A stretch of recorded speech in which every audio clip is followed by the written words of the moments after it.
Hello friends, स्वागत है फिर से आपके अपने प्रेस कंप्यूटर यूट्यूब में। बात करने वाले हैं मध्य प्रदेश गवर्नमेंट की तरफ से नोटिफिकेशन जारी हुआ है हाई कोर्ट ऑफ मध्य प्रदेश जबलपुर की तरफ से। तो दोस्तों बात करने वाले हैं क्या क्या वैकेंसी रहने वाली है, नंबर ऑफ़ वैकेंसीज देखेंगे दोस्तों, क्राइटेरिया एलिजिबिलिटी देखेंगे यहाँ पे, और इसमें जो है किस प्रकार से अप्लाई होने हैं वो चीज़ को यहाँ पे हम देखने वाले हैं। तो बात कर लेते हैं एक-एक करके दोस्तों। जैसे कि आप ऑफिशियल नोटिफिकेशन देख पा रहे हैं ये, और यहाँ पे जैसे आप देखते हैं तो फर्स्ट ऑफ ऑल यहाँ पे इम्पोर्टेंट डेट्स दे दी गई है। तो यहाँ पे जैसे हम देखते हैं दोस्तों 28 अक्टूबर को ये जो है जारी हुआ है, यहाँ पे आप देखेंगे तो। और यहाँ पे सबसे पहली बात जो है आपको यहाँ पे starting date of submission application, यहाँ पे ऑनलाइन एप्लीकेशन की डेट दे दी गई है। तो ये है 29 अक्टूबर दोस्तों, चालू हो चुके हैं फॉर्म और आप इसमें अप्लाई कर सकते हैं। अब जैसे लास्ट डेट की बात कर लेते हैं यहाँ पे फटाफट से। तो 19 नवंबर को यहाँ पे लास्ट डेट रहने वाली है, जैसे आप देख पा रहे हैं।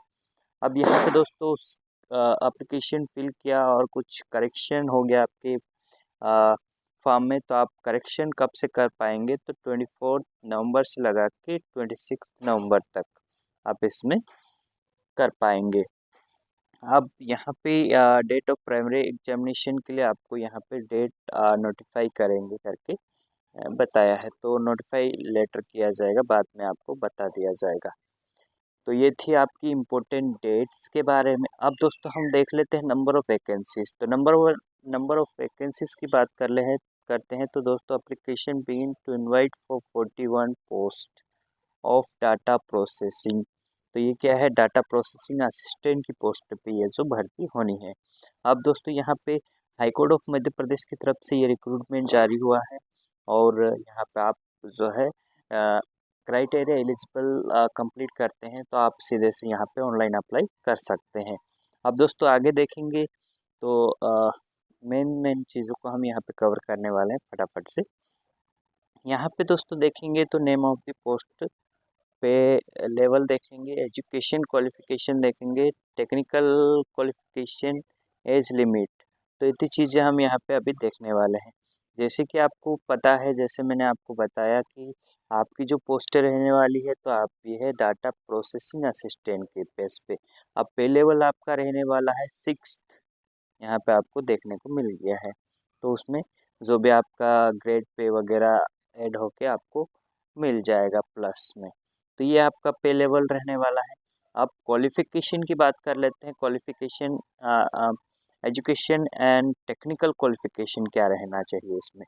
तो ये जैसे फर्स्ट ऑफ ऑल यहाँ पे दिया गया है बीएससी कंप्यूटर साइंस, बीसीए और बीएससी आईटी, एंड आपका जो है 60% डिग्री, 60% के साथ आपका मार्क्स ग्रेड होना चाहिए ग्रेजुएशन में। यह आपको बताया गया है। ग्रेजुएशन आपका क्या होना चाहिए? बीएससी कंप्यूटर या बीसीए होना चाहिए। तो ये है। दूसरा चीज़ आपको यहाँ पे क्या होना चाहिए? एक्सपीरियंस की बात कर रहे हैं यहाँ पे, तो working knowledge of operating system and office application आपके पास 3 साल का वर्क एक्सपीरियंस आपके पास होना चाहिए। यहाँ पे हम देखते हैं तो यहाँ पे बताया गया है कि 3 year work experience of the data entry with 3 साल का होना चाहिए। तो दोस्तों ये था आपका एजुकेशन एंड क्वालिफिकेशन। अब यहाँ पे हम देखेंगे एज लिमिट की बात करते हैं, तो यहाँ पे 18 से 35 वर्ष आप यहाँ पे एज लिमिट दे दी गई है। आप उस समय और ड्यूरेशन आपकी एज है अभी भी, तो आप इसमें अप्लाई कर सकते हैं। अब ये से एक एक 25 के बेस पे काउंट किया जाएगा।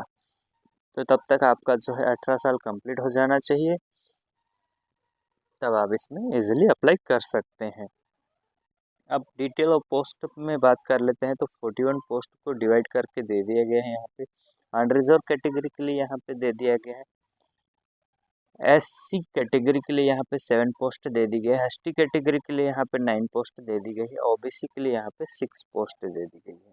तो ये है आपको कैटेगरी वाइज डिवाइड करके आपको पोस्ट दे दी गई है। द नंबर ऑफ पोस्ट में very that case in the same will be notified on website of high court of Madhya Pradesh. तो आपका जो भर्ती है उसमें ये इंक्रीज हो सकता है या फिर घट सकता है, वो आपको नोटिफिकेशन आई मीन वेबसाइट पे ही आपको अपडेट मिलते रहेगी। तो ऐसे केसेस बहुत कम होते हैं, लेकिन कई बार होता है कि कम भी हो सकते हैं और बढ़ भी जाते हैं कई बार पोस्ट, तो फिर जो कट ऑफ रहता है उसमें से ले लेते हैं। तो अब जैसे एलिजिबिलिटी में यहाँ कुछ इम्पोर्टेंट थिंग्स को देख लेते हैं, कुछ पॉइंट्स दिए गए हैं तो ये भी ज़रूरी है दोस्तों। यहाँ पे जैसे कि no person shall be eligible for appointment unless he citizen of India. तो सिटीजन ऑफ इंडिया होना ज़रूरी है आपका, ये चीज़ देख लें। दूसरी चीज़ यहाँ पे देखेंगे तो no candidate who has more than spouse living shall be eligible for appointment. तो कई बार होता है कई लोगों दो से एक से दो बीवियां होती है या फिर हस्बैंड्स रहते हैं कई लोगों में, तो वैसा है तब भी यहाँ पे आपको एलिजिबल नहीं होंगे। तीसरी चीज़ यहाँ पे देखते हैं तो candidate shall be eligible for appointment to service for if the candidate has more than 2 children. तो आपके पास 3 बच्चे हैं तब भी आप इसमें एलिजिबल नहीं हो पाएंगे दोस्तों। तो क्या है, जैसे रूल ऑफ 6 के हिसाब से मध्य प्रदेश सिविल सर्विस में आप इसमें भाग नहीं ले पाएंगे। तो ये था इम्पोर्टेंट थिंग्स, तो ये भी आपने देख लिया। Person having more than 2 children shall not be deemed to be disqualified for appointment. तो आपको अपॉइंटमेंट नहीं मिलेगा, ये चीज़ को बताया गया है ना। और यहाँ पे आप देखेंगे तो फॉर रिस्पॉन्स जो बताया गया उसके बारे में भी यहाँ पे बताया गया। Kindly refers to the judgment date 7/11/2003 के हिसाब से आप देखेंगे तो state of Madhya Pradesh and other WP number आप देखेंगे हाई कोर्ट के हिसाब से, जबलपुर हाई कोर्ट के हिसाब से आपको देखना है ये चीज़ें। No candidate shall be eligible for appointment unless he are certified. तो ये चीज़ें हैं, बाकी इम्पोर्टेंट थिंग्स को हमने यहाँ पे कवर कर लिया है। और भी चीज़ें इससे रिलेटेड और भी आपको किसी प्रकार का कंफ्यूजन है तो आप हमें सीधे कमेंट करके पूछ सकते हैं दोस्तों। आप इंटरेस्टेड है तो इसमें ज़रूर अप्लाई करें, और आपका क्वालिफिकेशन एलिजिबिलिटी है आपके पास तो ज़रूर जल्दी से जल्दी अप्लाई कर लें और यहाँ पे ज्वाइन कर सकते हैं। तो ये था दोस्तों। अब एग्ज़ाम फीस की बात करते हैं थोड़ा सा। तो यहाँ पे एग्ज़ाम फीस चार्जेस में बात करते हैं, और रिजर्व कैटेगरी के लिए यहाँ पे 9,943.40 है ना। तो ये क्या क्या है वो चार्जेस आपको यहाँ पे बता दिया गया, एग्ज़ाम फीस प्लस GST वगैरह। रिजर्व कैटेगरी के लिए 743 से यहाँ पे क्या क्या है वो आपके चार्जेस जुड़ के इतने हो रहे हैं। तो ये था दोस्तों, आप एग्ज़ाम फीस आपको इतनी लगनी है। एडमिट कार्ड को लेकर हॉल टिकट वगैरह वो जो भी है प्रोसेस आपकी बात की है।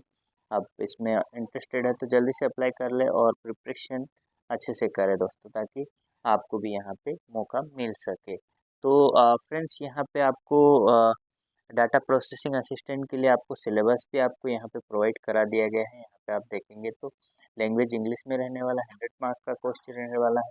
अब यहाँ पे computer network and information security के बेस पे रहने वाला है।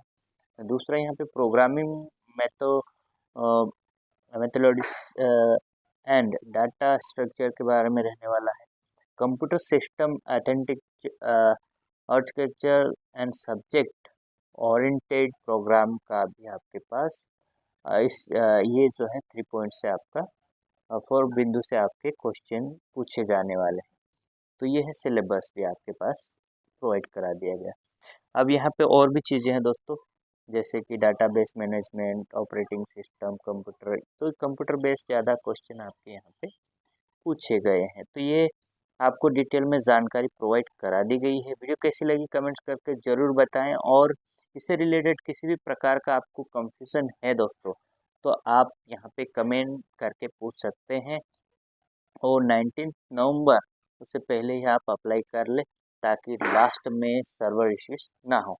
तो फिर मिलेंगे अपडेट वीडियो अपडेट वैकेंसी के साथ। तब तक के लिए दोस्तों गुड बाय।